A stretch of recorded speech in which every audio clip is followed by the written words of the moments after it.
ठीक आहे, पहा लास्ट लेक्चरमध्ये आपण काय पाहिलं होतं, मोशनल EMF पाहिलं होता. ठीक आहे, ज्यावेळी काय मूव्ह करतो तुमचा मॅग्नेट, काय मूव्ह करत होता तुमचा जो कंडक्टर आहे तो मूव्ह करत होता.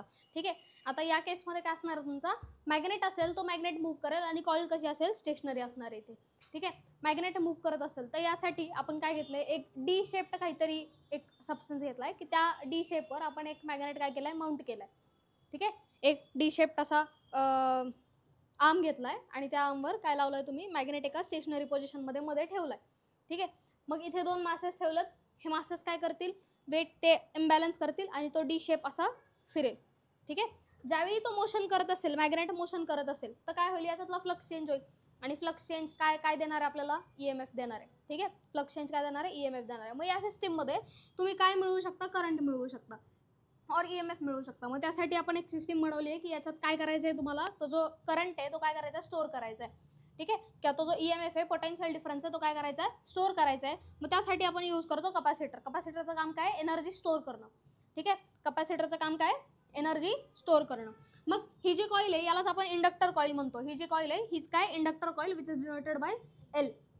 इंडक्टर कॉईलचं काम काय, त्याच्यातून तुमचा जो मॅग्नेट आहे तो मॅग्नेट सतत मूव्ह करत राहणार आहे.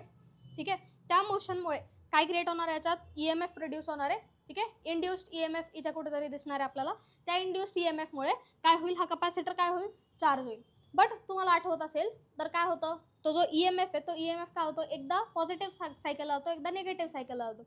बरोबर, EMF जो असतो तो EMF ची डिरेक्शन काय होतं, सतत बदलत राहते. मॅग्नेटची डिरेक्शन जशी बदलते तशी EMF ची डिरेक्शन पण काय होत जाते, बदलत जाते ना, करंटची डिरेक्शन बदलते. मग ती करंटची डिरेक्शन आपल्याला एकाच डिरेक्शनला ठेवायचा और AC करंट जो आहे तो आपल्याला काय करायचा आहे, डायरेक्ट करंट करायचा आहे. ते AC करंट डायरेक्ट करंटमध्ये करण्यासाठी आपण इथं वापरला आहे डायोड.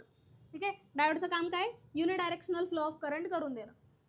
ठीक आहे, डायोड काय करतो, युनिडायरेक्शनल फ्लो ऑफ करंट करून देतो. ठीक आहे, मग ही इंडक्टर कॉईल आहे, ही इंडक्टर कॉईल काय करेल, इंडक्टरचं काम काय, EMF इंड्यूस करणं. ठीक आहे, ते EMF कसा इंड्यूस होईल, ज्यावेळी हा मॅग्नेट असा मूव्ह करत राहील या सिस्टीम थ्रू, मॅग्नेट मोशन करेल आणि त्या मोशनमुळे इथं काय जनरेट होणार आहे, EMF जनरेट होणार आहे और EMF इंड्यूस होणार आहे. ठीक आहे, तो इंड्यूस्ड EMF या सर्किटमध्ये करंट देईल. तो करंट कसा असेल, AC करंट असेल. ठीक आहे, ऑल्टरनेटिंग असेल, ऑल्टरनेटिंग असल्यामुळे तो सतत डिरेक्शन चेंज होईल. मग जर आपण डायोड नाही लावलं तर डायोड नाही लावल्यानंतर काय होईल, ज्यावेळी करंट हा या डिरेक्शन असेल त्यावेळी कपॅसिटर सपोज चार्ज होतोय तर दुसऱ्या डिरेक्शनने कपॅसिटर काय होईल, परत डिस्चार्ज होईल. ठीक आहे, म्हणून आपल्याला काय पाहिजे, युनिडिरेक्शनल फ्लो ऑफ करंट पाहिजे. युनिडिरेक्शनलसाठी आपण इथं काय लावलंय, डायोड लावलंय. ठीक आहे, डायोडचं काम काय, युनिडिरेक्शनल फ्लो ऑफ करंट करून देणं. ठीक आहे, मग कपॅसिटर अशाने काय होईल, चार्ज होईल. मग या प्रोसेस थ्रू, या एंटायर प्रोसेस थ्रू आपल्याला फ्लक्स चेंज जर काढायचं असेल टाईमनुसार. ठीक आहे, फ्लक्समध्ये काय बदल होतो विथ टाईम. आता कन्सिडर करा हा जो मॅग्नेट आहे, हा मॅग्नेट तुम्ही x θ0 इतक्या पोझिशनला नेला. सपोज θ0 का म्हटलं, θ0 कारण अँगलने डिस्प्लेस करतोय आपण त्याला. ठीक आहे, एका पर्टिक्युलर अँगलने वरती नेला. ठीक आहे, आणि इथून सोडताय आता सपोज तुम्ही. ठीक आहे, फ्लक्स चेंज काय होत जाईल आता, मग फ्लक्स काय होत जाणार, इन्क्रीज होत जाणार. बरोबर, विथ टाईम. इमॅजिन करा की हा मॅग्नेट आहे, हा मॅग्नेट आपण इथल्या पोझिशनला आणून ठेवलाय किंवा यालाच θ0 पोझिशन म्हणा सपोज. या पोझिशनला फ्लक्स लाईन्स काय होत जाणार, ज्यावेळी मॅग्नेट खाली खाली जाईल त्यावेळी फ्लक्स लाईन्स काय होत जाणार, इन्क्रीज होत जाणार. मॅग्नेटिक फील्ड इन्क्रीज होत जाणार. ठीक आहे, म्हणजे विथ टाइम जर रिलेशन पाहायला गेलं तर काय होईल बरं, तुमचा जी मॅग्नेटिक फील्ड आहे ती मॅग्नेटिक फील्ड काय होत जाईल, इन्क्रीज होत जाईल विथ टाइम.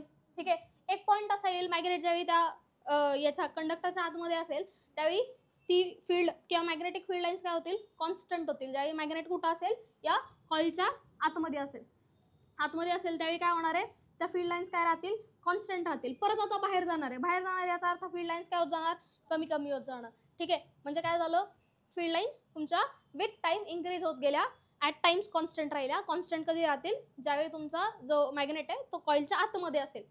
ठीक आहे, नंबर ऑफ लाईन्स तिथं काय राहणार आहे, कॉन्स्टंट राहणार आहे, किंवा फ्लक्स जो राहणार आहे तो कॉन्स्टंट राहणार आहे. आणि नंतर काय होत जाईल, तो डिक्रीज होत जाईल ॲट टाइम T2 ला तर काय होईल, डिक्रीज होत जाईल. ठीक आहे, का कारण फील्ड जे आहे तुमची काय होत जाते, फर्स्ट इन्क्रीज होत जाते, नंतर स्टेशनरी होते. ज्यावेळी मॅग्नेट आतमध्ये, मॅग्नेट बाहेर निघायला लागला की काय होत जाणार, ती कमी कमी होत जाणार, डिक्रीज होत जाणार. मग या केसमध्ये आता जर EMF फाइंड करायचा आहे तुम्हाला की EMF पीक पोझिशनला कधी पोहोचेल, ज्यावेळी T1 टाइम असेल.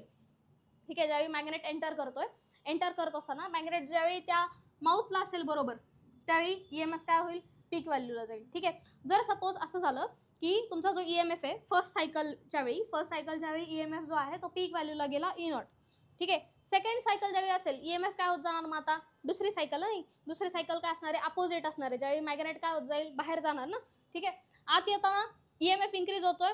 ठीक आहे. डिरेक्शन वेगळी असणार आहे. ठीक आहे. डिरेक्शन सपोज कन्सिडर करा आता अँटी क्लॉकवाईज आहे.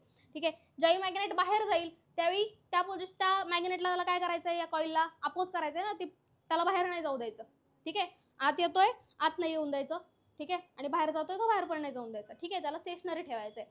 मग ज्यावेळी ईएमएफ फर्स्ट केसमध्ये जर ईएमएफ इन्क्रीज होत असेल तर सेकंड केसमध्ये ज्यावेळी मॅग्नेट बाहेर जात असेल त्यावेळी सायकल काय होईल उलटी होईल आणि त्यावेळी ईएमएफ जो आहे तुमचा तो काय होणार निगेटिव्ह ईएमएफ जाणार, निगेटिव्ह ई नॉट व्हॅल्यूला जाणार. ठीक आहे. म्हणजे ईएमएफ हा काय असणार आहे पहिला इन्क्रीज होईल नंतर डिक्रीज होत जाईल. कॉईलमध्ये असेल आतमध्ये ज्यावेळी मॅग्नेट असेल त्यावेळी तो स्टेशनरी राहील कारण तिथं फ्लक्स चेंज होत नाहीये. फ्लक्स चेंज असेल तरच ईएमएफ इंड्यूस होतो. फ्लक्स चेंज नाही आहे तर ईएमएफ इंड्यूस होणार नाही. मग फ्लक्स चेंज कुठं नाही आहे ज्यावेळी मॅग्नेट कुठं असेल आतमध्ये असेल. ज्यावेळी मॅग्नेट हा कंडक्टरच्या आतमध्ये असेल त्यावेळी फील्ड लाईन्स ह्या कॉन्स्टंट राहणार आहे. फील्ड लाईन्स जर कॉन्स्टंट असतील तर फ्लक्स चेंज होत नाही. फ्लक्स चेंज नाही झाला याचा अर्थ इथे काय येणार ईएमएफ कॉन्स्टंट येणार. मग ईएमएफ कॉन्स्टंट आला नेक्स्ट सायकलच्या वेळी ईएमएफ काय होणार निगेटिव्ह होणार. ठीक आहे. समजलंय का. ज्यावेळी मॅग्नेट आत येतोय ईएमएफ इन्क्रीज होत गेला. ठीक आहे. ॲट पॉझिटिव्ह ई नॉटच्या व्हॅल्यूला पोहोचला नंतर तो बाहेर चाललाय नंतर तो कॉन्स्टंट राहिला. ज्यावेळी तो मॅग्नेट कुठं राहील त्या कॉईलमध्ये राहील त्यावेळी तो कॉन्स्टंट राहील. नंतर काय होत जाईल तो परत निगेटिव्ह हाफ सायकलला इन्क्रीज होत जाईल. समजलंय का. समजलंय. मग हे दोन ग्राफ्स महत्त्वाचे आहेत. तुमचा मॅग्नेटिक फील्ड वर्सेस टाईम आणि दुसरं काय ईएमएफ वर्सेस टाईम. टाईमनुसार ईएमएफ कसा व्हॅरी करतो आणि टाईमनुसार मॅग्नेटिक फील्ड और फ्लक्स कसं व्हॅरी करतं हे. ठीक आहे. मग आता ई नॉटची व्हॅल्यू कशी फाइंड करायची. ठीक आहे. ई नॉट जास्त कधी असेल ज्यावेळी तुम्हाला मॅक्सिमम ईएमएफ ऑब्टेन करायचा आहे तर मॅक्सिमम ईएमएफ कधी ऑब्टेन करता येईल हे आपल्याला फाइंड करायचं आहे. तुम्हाला ईएमएफ माहिती आहे. ईएमएफ काय जर काढायचा असेल लेन्स लॉनुसार तो काय येतो -d∅/dt येतो. मॅग्नेट्यूड वाईज काढायचा असेल तर ई काय येतो d∅/dt. मॅग्नेट्यूडमध्ये जिथं मायनस साईन काय होऊन जाईल निघून जाईल. ठीक आहे. जर या इक्वेशनला d∅/dt ने मल्टिप्लाय आणि डिवाइड केलं. ठीक आहे. इक्वेशन बदलत नाही आपण काय करतोय फक्त d∅/dt ने डिवाइड केलं. ठीक आहे. जर d∅ इकडे गेला dt इकडे गेला म्हणजे इथं काय राहील d∅/dt राहील. आता ह्या d∅/dtच्या व्हॅल्यूवरून ईएमएफ कधी मॅक्सिमम होईल हा ई जो असेल तो कधी मॅक्सिमम येईल ज्यावेळी ही टर्म मॅक्सिमम असेल आणि ही सुद्धा टर्म काय असेल मॅक्सिमम असेल. दोन्ही टर्म्स त्यावेळी काय पाहिजेत आपल्याला मॅक्सिमम पाहिजेत. ठीक आहे. दोन्ही टर्म्स काय पाहिजेत मॅक्सिमम. त्यावेळी ईची व्हॅल्यू जी असणार आहे ईएमएफची व्हॅल्यू असेल ती काय असेल पीकला असेल.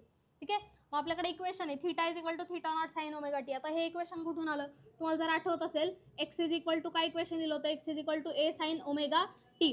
तर x म्हणजे काय असते डिस्प्लेसमेंट असते. ठीक आहे. डिस्प्लेसमेंट मॅक्सिमम म्हणजेच कोणती अँप्लिट्यूड एवढी. ठीक आहे. याच इक्वेशनला आपण अँग्युलर फॉर्ममध्ये लिहिले. ठीक आहे. हे लिनियर फॉर्ममध्ये होतं. ठीक आहे. इथे अँग्युलर फॉर्ममध्ये लिहिले तर एक्स म्हणजे काय इथं थीटा आहे. ठीक आहे. आणि अँप्लिट्यूड म्हणजे मॅक्सिमम डिस्प्लेसमेंट काय इथं θ0 आहे.